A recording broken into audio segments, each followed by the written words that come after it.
All right, Double Take Sports Talk here. Darren Watts on the opposite side. Daryl. That's right. All I'm here. right, check us out on our podcast starting every new week with the NFL on Thursday. We will have what to look for in the NFL. We will also have our predictions for each game. We will also wrap up the week on Tuesday with stats and final scores for each game. Catch an episode of Double Take Sports Talk. You may just find it useful or entertaining, maybe both. Find us on these various social media websites. Yeah, Double Take Sports Talk is, of course, on social media. We are on Twitter at DTST2414. We're on Facebook, Double Take Sports Talk page at the Watch Brothers. And we're also on YouTube. Hit that like button. Tell it there. Just hit it. Hit Yeah, that like button. hit it. Just Hit it hit it. good, too. Just hit it. You don't even have to listen to it. Just hit That's right. That's right. it. Yeah, and we also got Blog Talk feature critical thinking and analysis. You can check that out at doubleTakeSportsTalk.blogspot.com. There it is. Darren here. Left side of me, Daryl. That's right. Catch our episodes every Tuesday and Thursday with the NFL Double Take Sports Talk. Until then, ciao. Ciao.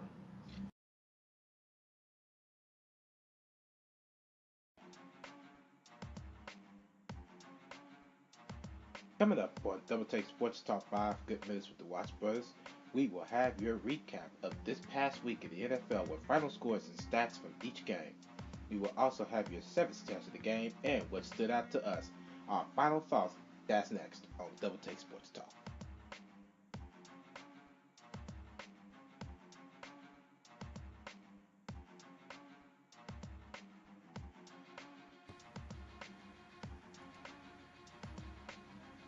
This is it. Double Take Sports Talk 5 Good Minutes with the Watch Brothers. Welcome to the show. Darren Watts here. On the other side of me via Skype. Say hello to Daryl Watts today. Yep, I'm here. Welcome to the show. This is it. This is it. This is it. We are here again. We have the end of the week stats and final scores, wrapping up the end of the week. We'll have your 7 stats of the game and our final thoughts of this week. What stood out to us? Ready to do it? Let's do this. All right, let's do it. All right, it's time to take a peek at some scores and stats from all of Week 15. We're going to start this baby off with the Thursday night game. The Rams against the Seahawks. The Seahawks single-handedly just took this game, 24-3. Jared Goff was 13 for 25, 135 yards. Russell Wilson was 19 for 26, 229 yards, 3 touchdowns, and an interception. On to the Jets, where they took on the Dolphins, and Dolphins single-handedly dominated the Jets that game, 34-13. Matt Moore was 12 for 18, 236 yards, 4 touchdowns, and an interception.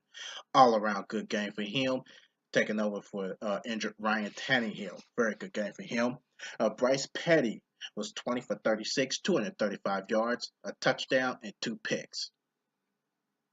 On down to Chicago, where the Bears took on the Packers. And the Packers pulled out that 3-point win after the Bears came back miraculously, but lost in overtime, I believe. No, with seconds winding down through the game, 30-27. Aaron Rodgers, 19 for 31, 252 yards. Matt Barkley, 30 for 43, 362 yards, 2 touchdowns, and 3 interceptions. And Ty Montgomery had 16 carries for 162 yards and 2 touchdowns, and Christine Michael also had a rushing touchdown for the Packers.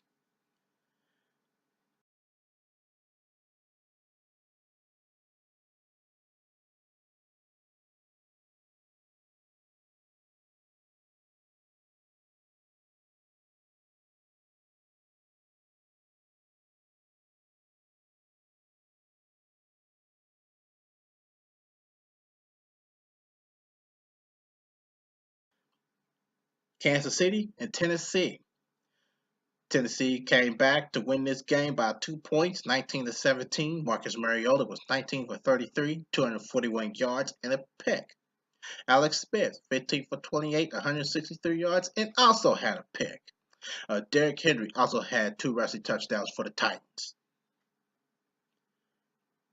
Cincinnati and Pittsburgh. Pittsburgh came back big after the Bengals disrespected their terrible towel to come back to win that game 24-20. Ben Roethlisberger was 21 for 36, 286 yards, and a touchdown. Andy Dalton, 16 for 27, I apologize, 157 yards and a pick.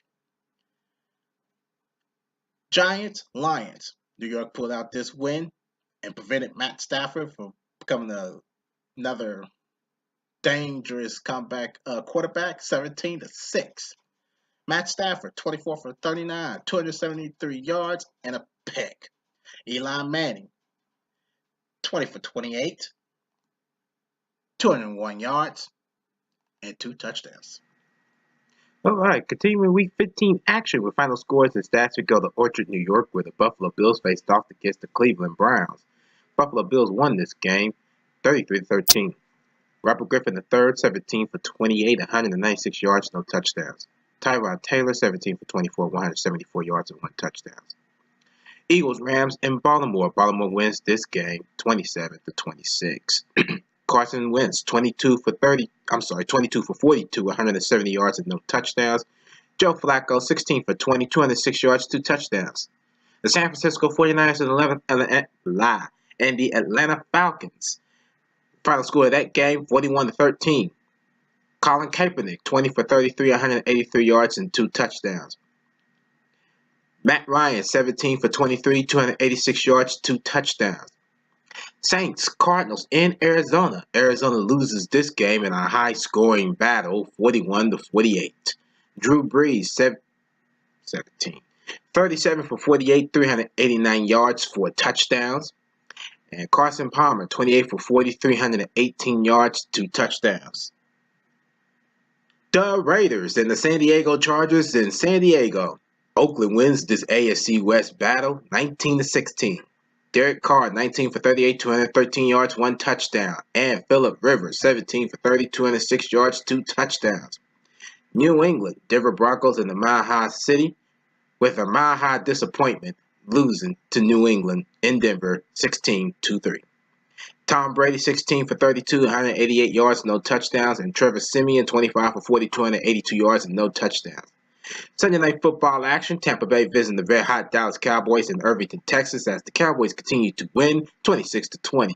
Jameis Winston, 17 for 35, 247 yards, 2 touchdowns. And Dakota Prescott, 32 for 36, 279 yards, and no touchdowns. Although he threw no touchdowns, great performance by Dakota Prescott. And Monday night action between the Carolina Panthers and the Washington Redskins. Carolina comes out on top, 26-15. Cam Newton, 21 for 37, 300 even yards and 2 touchdowns. Kirk Cousins, 32 for 47, 315 yards and no touchdowns. Then are your Week 15 final scores and stats in the NFL. All right, guys, we're going to go ahead and recap Week 15. It was a pretty exciting week. This is via NFL Communications. Okay. This is going to be about all the deciding games and close games and won games by, few points or less. Okay. There has been 130 games decided by 8 points or fewer and 120 games decided by 7 points or fewer through Week 15. Both the most such games in the first 15 weeks of a season in league annals. In Week 15, 8 games were decided by 8 points or fewer. Of course, the most games decided by 8 points or fewer through Week 15 in NFL history was 2013 was 118, 2012 119, 2015 121, 2002 123, and this year, of course, 130 is 2016. Okay. Most games decided by 7 points or fewer through Week 15 NFL history: 2003, 109, 2013, 110, 2002 and 2015 has both had start 113 apiece, and of course this year with 2016, 120. Okay. There has been 66 games won by teams that trailed in the fourth quarter through week 15, the second most such games in the first 15 weeks of a season in NFL history. 5 teams, Dallas, Houston, Oakland, Pittsburgh, and Tennessee, were victorious in week 15 after trailing in the fourth quarter.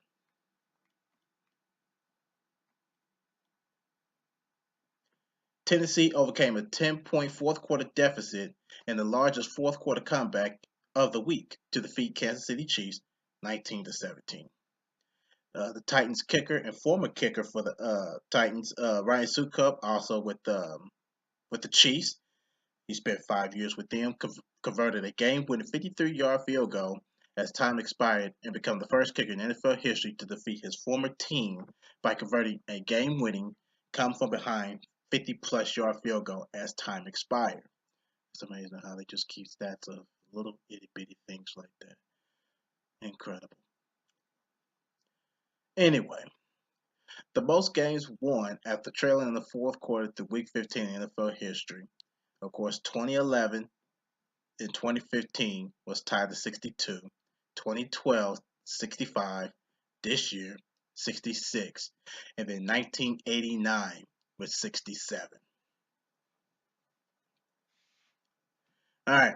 There has been 165 games within one score, of course, 8 points, in the fourth quarter through week 15. The most such games in the first 15 weeks of a season in NFL history. 10 games were within one score in the fourth quarter in week 15.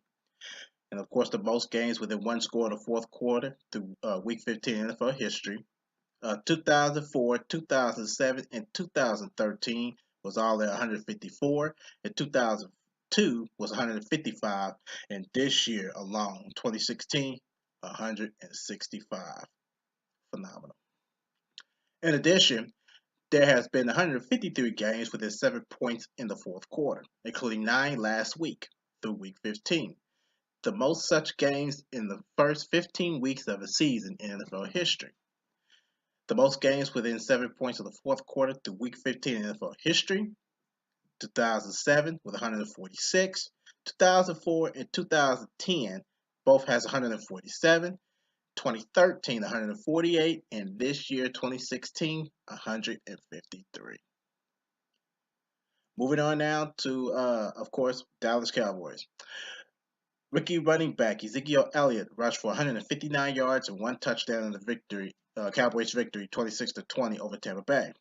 The performance marked Elliott's 5th game with at least 130 rushing yards, tying Mike Anderson in 2000 and Pro Football Hall of Famer Eric Dickerson in 1983 for the most such games by a rookie in NFL history. It was also Elliott's 11th game this season with at least 90 rushing yards, tying Eric Dickerson and George Rogers in 1981 for the most games with 90 or more rushing yards by a rookie in NFL history. Also, rookie quarterback Dakota Prescott completed 32 for 36, 88.9 percentage for 279 yards in the win. Prescott's 88.9 completion percentage is the highest, second highest in a single game in NFL history with a minimum of 30 attempts. The players with the highest single game completion percentage and a minimum of 30 attempts is, of course, Ken Anderson in Cincinnati, of course, January 2nd of 83 with the Oilers with 31, and Lynn Dickey with Green Bay. Sorry, Ken Anderson was against the Oilers. He was with the Bengals when it happened. Lynn Dickey with the Packers happened in September 4th of 83 with 87.1. Eli Manning with the Giants, he did it last year, December 14th against the Dolphins with 31. He had 87 percentage. Drew Brees with the Saints, October 23rd of 2011 against the Colts, had 35 minimum attempts at 88.6%. Dakota Prescott with the Cowboys, of course, last week of week 15, December 18th against the Buccaneers with 36 attempts with 88%. And then Rich Moose Gannon with the Oakland Raiders, November 11th of 2002 against the Denver Broncos with 38 attempts with 89. Moving on to Seattle Seahawks, the quarterback Russell Wilson passed for 229 yards and 3 touchdowns in the Seahawks' 24-3 win against Los Angeles on Thursday Night Football. The victory marked Wilson's 34th career home win as a starter, surpassing Joe Flacco and Matt Ryan for the most home wins by a starting quarterback in his first 5 NFL seasons. Of course, the quarterback was the most home wins in the first 5 NFL seasons. Of course, Matt Ryan with 33, Joe Flacco with 33, and Russell Wilson just surpassed that, of course, with 34. This is home wins as a starter in the first 5 seasons. Moving on to the Baltimore Ravens, kicker Justin Tucker converted both field goal attempts, including a 53-yarder in the Ravens' 27-26 victory over Philadelphia Eagles. Tucker has made all 10 of his field goal attempts of at least 50 yards this season, tying Blair Walsh, of course, from Minnesota back in 2012 for the most 50-plus yard field goals made in a single season. And of course, the players with the most field goals of at least 50 yards made in a single season, Morten Anderson back in 95 with the Falcons with 8, Jason Hanson with the Lions back in 2008 with 8, Blair Walsh with the Vikings back in 2012 with 10, and also right now through week 15, Justin Tucker this year with the Ravens with 10. Moving on to the Giants. Quarterback Eli Manning completed 20 for 28 passes with a 71.4 percentage for 201 yards and 2 touchdowns in the Giants' 17-6 win over the Detroit Lions. Manning, who has 4,017 career completions, became the 7th quarterback in NFL history to eclipse 4,000 career completions. And the players with 4,000 career completions, of course, Eli Manning with 4,117, John Elway, 4,123, Dan Marino, 4,967, Tom Brady, 5,202, Drew Brees, 5,784, Peyton Manning, 6,125, and Brett Favre, 6,300 on the dot. Moving on to Indianapolis coach, running back Frank Gore gained 115 scrimmage yards, 101 rushing, and 14 receiving in the Colts' 34-6 win at Minnesota. Gore, who has 16,332 career yards from scrimmage, surpassed Football Hall of Famer Tony Dorsett with 16,293 for the 10th most yards from scrimmage in NFL history. And the players to do that also, Tony Dorsett with 16,293, Frank Gore, 16,332, Thurman Thomas, 16,532, Curtis Martin, 17,430, Marcus Allen, 17,654, Barry Sanders, 18,190, LaDainian Tomlinson, 18,456, Marshall Faulk, 19,154, Walter Payton, 21,264, Emmitt Smith, 21,579, and Jerry Rice, 23,540. Back again to the Baltimore Ravens. Wide receiver Steve Smith Sr. had 40 receiving yards and a touchdown in the Ravens' 27-26 win over Philadelphia. Smith now has 14,618 career receiving yards to surpass Pro Football Hall of Famer Marvin Harrison with 14,580 for the 7th most receiving yards in NFL history. And of course, the players with those most receiving yards in NFL history: Marvin Harrison, of course, 14,580. Steve Smith Sr., 14,618. Tim Brown, 14,934. Tony Gonzalez, 15,127. Isaac Bruce, 15,208. Randy Moss, 15,292. Terrell Owens, 15,934. And Jerry Rice, 22,895. Moving on to the Cowboys again. Tight end Jason Witten had 10 receptions for the Cowboys in the 26-20 win over Tampa Bay. Witten, who has 1,086 career receptions, surpassed Terrell Owens, 1,078 for the 7th most career receptions in NFL history. And of course, players to do that in NFL history: Terrell Owens with 1,078, Jason Witten, 1,086, Tim Brown, 1,094, Chris Carter, 1,101, Marvin Harrison, 1,102, Larry Fitzgerald, 1,116, Tony Gonzalez, 1,325, and Jerry Rice, 1,549. On to the Arizona Cardinals. Wide receiver Larry Fitzgerald had 7 receptions in the Cardinals' 48-41 loss against New Orleans. Fitzgerald, who was playing in his 200 career game, had 1,116 career receptions and surpassed Pro Football Hall of Famer Jerry Rice with 1,115 for the most catches in the player's first 200 games in NFL history. Also, The Lions wide receiver Quan Bolton, who played in his 200 career game in Week 15, had 3 receptions in the Lions' 17-6 loss at New York. Bolden has 1,067 career catches, the fourth most in the player's first 200 games. And of course, the players with the most receptions in their first 200 career games in NFL history: Andre Johnson, 1,062; Quan Bolton, 1,067; Marvin Harrison, 1,102; Jerry Rice, 1,115; and Larry Fitzgerald, 1,116. That is your stats. And of course, Week 15 recap. Hope everybody enjoyed it. Of course, that was also via NFL Communications. All right. Check us out on the social media side. Get more involved in our podcast. We're on Twitter at DTST2414. Like us on Facebook, Double Take Sports Talk page at The Watch Brothers. We're on YouTube. Hit that like button. Hit it. I don't care what you do. You ain't got to listen to it. Just hit it. Also, we got the blog, Future Critical Thinking of Analysis. You can check that out at doubletakesportstalk.blogspot.com. All right, so we have the final scores and stats, 7 stats of the game for this week. Now we turn to Daryl. What stood out to you in week 15? Yeah, week 15. Yeah, that's right, week 15. Well, before I get into all that, the first thing that's really standing out to me now is how me and you wearing the same shirt. Yeah, we're wearing the same shirt. Yep, wearing the same shirt. Blue stripe. Well, not blue stripe, but the blue background. Yeah, We get the blue background. back Yeah. and armor seal right there, even though it's half coming off. Yeah, that's mine. Good in there. That's the first thing that stood out to me. Yeah, it did. The next thing. Go ahead. I don't have a friend you was gonna say so smart, but I am. that. I'm just waiting on my turn. Okay. And the second thing that stood out to me was Yeah. the Indianapolis Colts. Leave a bad taste in your mouth like the apple cider vinegar. Yes, it does, because now all of a sudden it's like the way they played this game.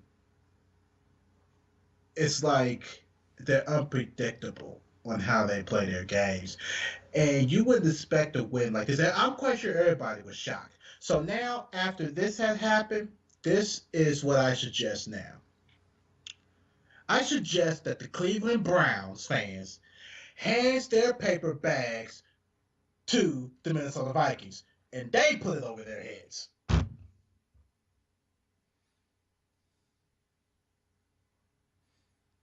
Very strong point. Well taken.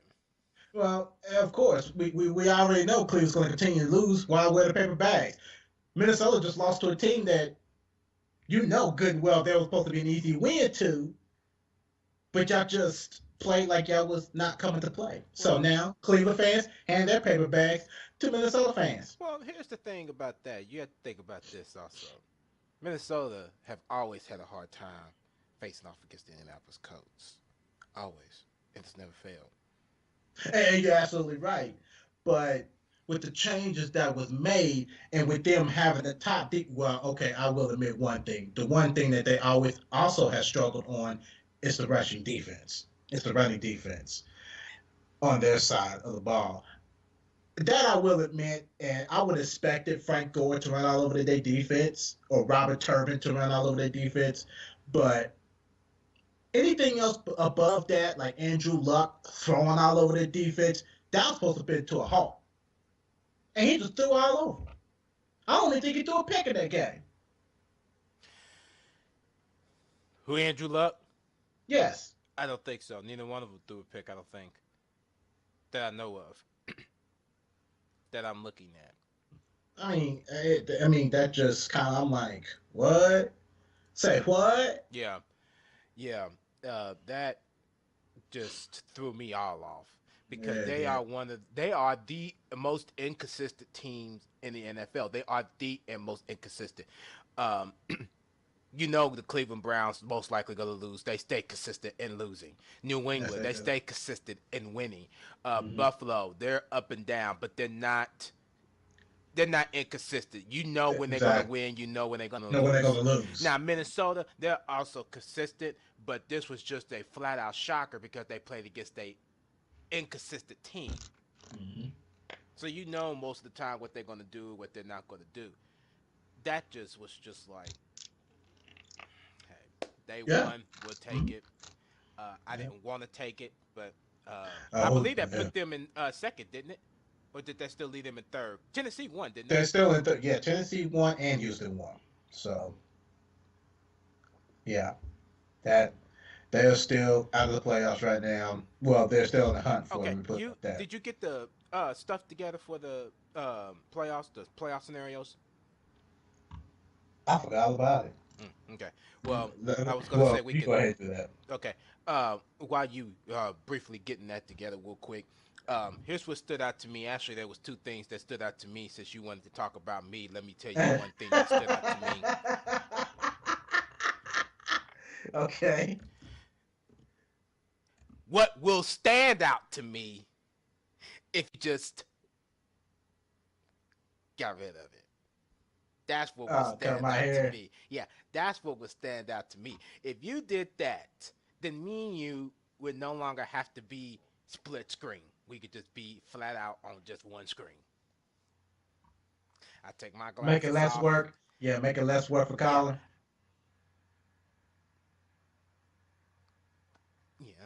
Yeah. That would help.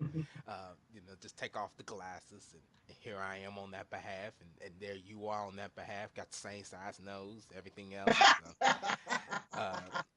That would be the one thing that would stand out to me if you was to, do that. And then the other thing that stands out to me in week 15 is the New York Giants. I'm impressed. Yeah. Last week they beat the Dallas Cowboys, and then this week they beat the Detroit Lions. Man, I lost my mind. Yeah, they prevented Detroit from coming back. They held on to the lead and kept the lead, and they prevented Detroit from coming back to win.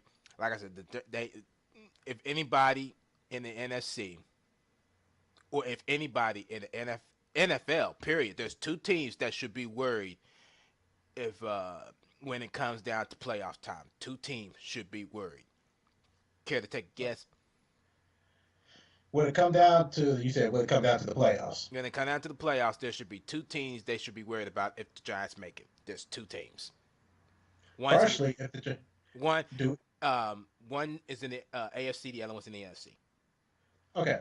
Firstly, if the Giants actually makes the Super Bowl and the Patriots does too, that's the team we don't have to worry about. That's the first one.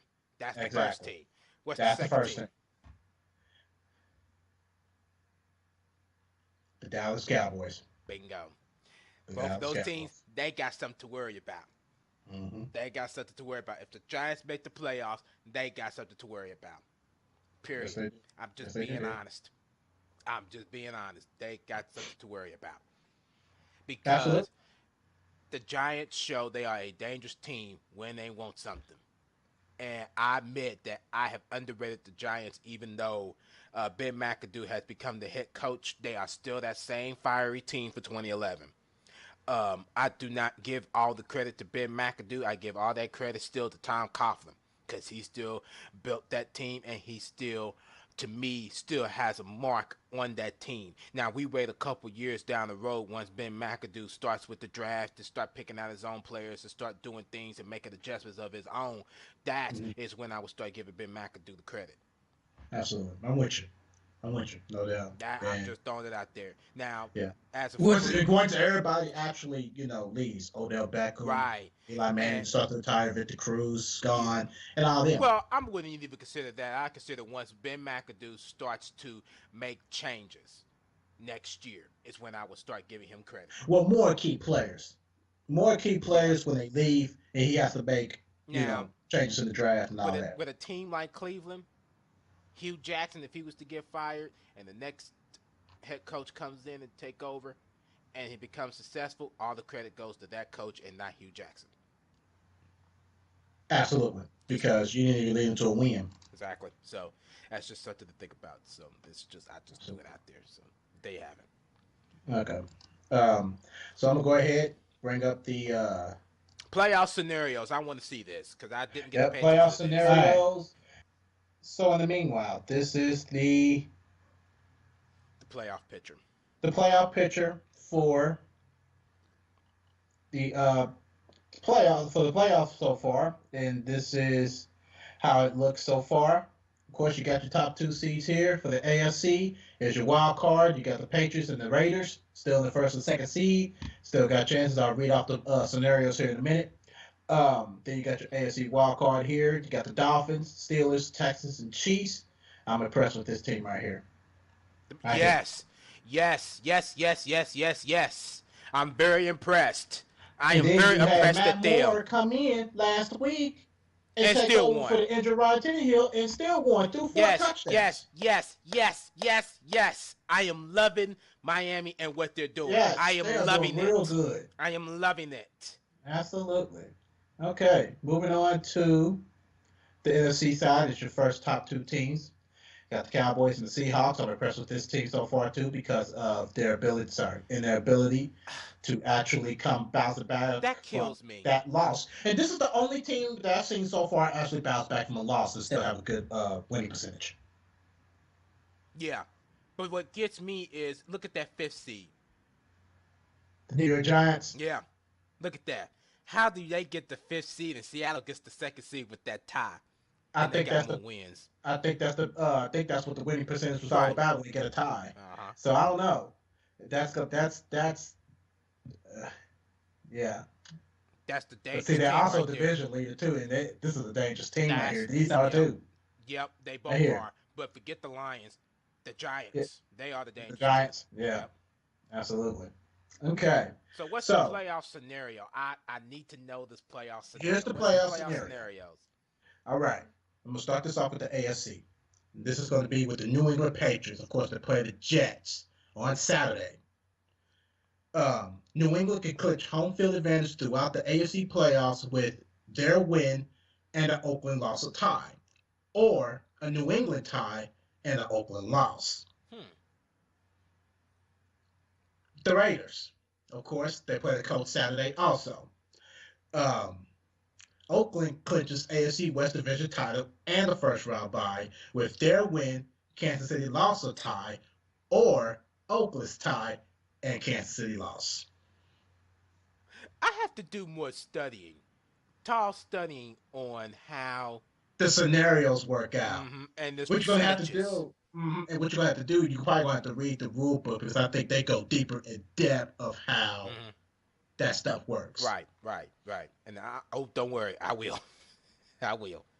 So, with that being said, moving on to the Pittsburgh Steelers. Never mind.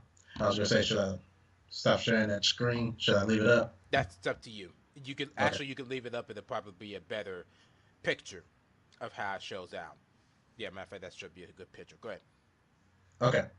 So, the Pittsburgh Steelers, they play Baltimore Sunday. They could clinch the AFC North Division title one simple way. Their win. They win. Yep. That's it. Their win. All they got to do is win and they clinch it. Yep. That's it. Because it's not too much of a race. No. The only way No. it would be a race if Baltimore do win on Sunday. Mm-hmm. They do play on Sunday, right? Baltimore, Pittsburgh? Yeah, Pittsburgh, Baltimore. Yes. Okay. Yes, Pittsburgh and Baltimore, they play Sunday. Yep. Okay. Okay. Now, Kansas City Chiefs, they play Denver Sunday night, part 2. Woo! Yes, part 2. So, with that being said, Good. Kansas City clinches a playoff berth with one, their win or tie, or Baltimore loss or tie. That's what I don't understand. See, that's why I need to do some tall studying. What do Baltimore have to do with Kansas City in a playoff berth? That's what I don't understand. That's why it just kills me. But I'll do the tall studying on Once we actually get into the nitty gritty of it, I think it'll start to make sense to us. Uh-huh. So, okay, the Houston Texans. Fourth They seed. play they play the Cincinnati Bengals Saturday night. So They got one simple scenario. yeah, they got one simple scenario, but it adds on to that. Oh, okay. Houston clinches the AFC South Division title with their win And the Colts and lost. Tennessee lost. Nope, Tennessee. Tennessee. Yeah, because it wouldn't matter if they won. It doesn't matter if the Colts had won because Houston owns them, so they're going to own that seed. So it's not going to matter. Okay. So if Houston was to win, and the Colts would win, it still wouldn't matter because Houston still got that lead over the Colts. Oh, and I if see. they was to tie, they own it because they swept them during the regular season. Very true. So it wouldn't matter. Yep. It wouldn't matter. Yep. All right. The team we've been talking about, the Miami Dolphins, they play at Buffalo Saturday night. AFC East rival battle. Yes, look like it. Yes, it is. It is. Okay, this is 3 different scenarios for Miami. Wow. So they're going to have some help here. They are going to have some definite help here. Okay, Miami clinches the playoff berth with 1, their win and the Denver loss or tie, or Miami tie and the Baltimore loss and the Denver loss and the Houston's loss or tie, or Miami tie, Baltimore loss, Denver loss, and Tennessee loss or tie. So Will Walker is going to be a fan of Denver, Yep. Baltimore, Houston. and Houston. Mm-hmm. That's who he's going to be a fan of. Because last week he was a fan of New England. Now he's going to be a fan of those 3 teams to get Miami that 6th seed. Well, actually, he's going to have to be a fan of Baltimore, Yep. Denver, Denver, Houston, Tennessee. Tennessee. So Miami got a lot of ways to get into this playoff. Mm-hmm. To get into that spot, they got a lot of ways to do They it. can sneak And right I'm saying on they're gonna have a lot of help. But I don't know. This is going to be interesting on how that works. That's the AFC. Hey, I'm curious. Do they happen to have any other teams on there that's in the hunt for their playoff scenarios? No, Okay, good. no. Actually, I'm looking at NFL communications for this one. Okay. Okay, the NFC now. Now, excuse me, before I continue, for the teams that actually clinched the playoff, that clinched was New England, of course. They clinched the AFC East Division title, and they got their first round bye. And then Oakland got their playoff berth, so they clinched that. So Okay. They just haven't clinched first round buys yet. exactly, Oakland hasn't, and New England hasn't either. So Yeah. all right, NFC now. Teams that clinched the playoffs is Dallas, they got their playoff berth, and Seattle, they clinched the West Division title. Now, for the Cowboys, they play the Lions Monday night. Dallas clinches the NFC East Division title and home field advantage throughout the NFC playoffs with their win or tie, or the most interesting, the Giants loss or tie. That is going to be tough. Yeah. Dallas, Yeah. I don't know. Yeah. I don't know. Dallas got it bad right now. Yeah, they do. They got it bad right now. They literally all they have to do is win. They Yep. do not. They just need to win. Yeah. They just need to win. That's just flat out. That's how it needs to go. Yeah. Okay. The Seahawks. They play Arizona. That's the NFC West battle. They play Saturday. They also play Saturday. Seattle clinches a first round bye with their win, Detroit loss, and Atlanta loss or tie. That's it. That's it. That's it. I mean, that for Seattle. Oh, okay. They just need to win. Seattle. Yeah, they just need to win, and Detroit needs to lose, and Atlanta needs to lose. So that's that. The Giants. They play Philadelphia Thursday night, of course. New York clinches a playoff berth with their win or tie, or Detroit loss or tie. Green Bay loss or tie, or Tampa Bay loss or tie, and Atlanta loss. The Detroit Lions. They play Dallas Monday night, of course. Detroit clinches the NFC North Division title with their win, Green Bay loss or tie, or Detroit tie, and the Green Bay loss. They clinch a playoff berth with a Detroit win and a Tampa Bay loss or tie, or Detroit tie, Tampa Bay loss, or a Detroit tie, Tampa Bay tie, and an Atlanta That's too win, much. or, or a Washington loss or tie, Tampa Bay loss, and an Atlanta win or tie. That's too much. You want to talk about too much? Here's this one. Atlanta Falcons. They played the Panthers Saturday night, NFC South battle. The Falcons clinched the NFC South Division title with an Atlanta win, Tampa Bay loss or tie, or an Atlanta tie and Tampa Bay loss.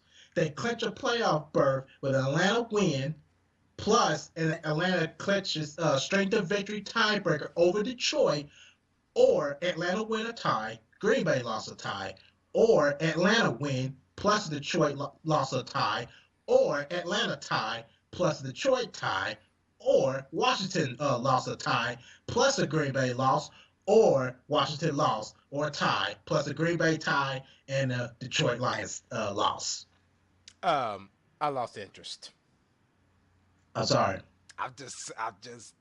I'm sorry. You wanted to get the scenarios. I'm reading you the scenarios. I just lost interest when all those teams had to do to clinch it. I just lost interest. Okay.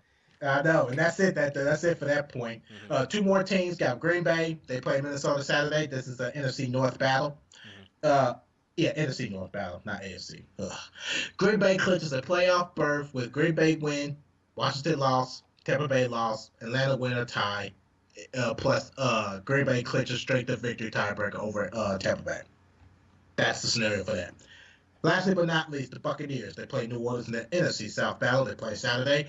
Tampa Bay clinches a playoff berth with a Tampa Bay win, Green Bay loss, Detroit loss, and a Washington loss. Or Tampa Bay win, Green Bay loss, Detroit loss, Washington loss, and plus a Tampa Bay's clinches strength of victory tiebreaker over Detroit Lions. That's your scenarios for the playoff picture. Mm-hmm. Okay. Just as a quick FYI, the Colts, just to make sure we're still in the clear. Okay. As of the bad news on our behalf is that their wild card hopes are gone. So that means there's no 6th seed. The only way they can make the playoff is to win the division, which is the good news. They have to win the division. But in order for them to do that, they will have to win their final 2 games. Houston will have to lose his last 2 games, and Tennessee will have to lose to Jacksonville and then beat Houston. Yeah. And then Miami, Denver, and Baltimore will have to lose their 2 final games. That don't look And possible. right now, I'm rooting for Miami anyway, so that's how I'm looking at that. That's what they have to do in order for them to win the AFC South. Done deal. Done deal. So that's some good news on our behalf. But the bad news is that their wild card hopes are gone. So that kind of like just like, okay, whatever. So Yeah. done deal. So So done annoying. deal. Yeah. So there you have it. Daryl, anything else you'd like to add? No, man, I'm done. All right, ladies and gentlemen, Double Take Sports Talk here, wrapping up Week 15 of the NFL. Thank you for listening to the show. Darren here. Daryl on the opposite side of us. You got it. All right. Catch our episodes. Double Take Sports Talk. Until then, ciao. Ciao.